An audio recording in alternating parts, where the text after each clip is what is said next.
Okay, karon pa ay August 21, 2024. Ang oras ay 12:37 na ng tanghali. Okay guys, ito nakikita nyo guys, ito yung van na sinasakyan ko para lumilindol sa loob dito sa sasakyan. Ito, wala masyadong pasahero na pauwi ako ng Kandihay, Bohol. Ayan, kita nyo.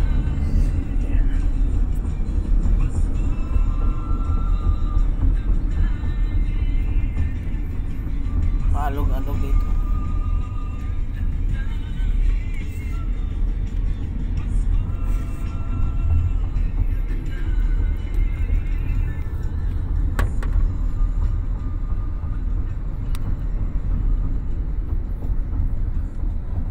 Ito yung sasakyan ni Senador Mark Villar na dinonate kay Congresswoman Alice Tutor para sa mga pasyente na dialysis.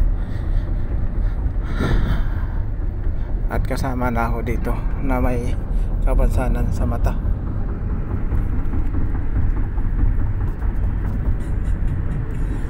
Pusog na lang mo lindol.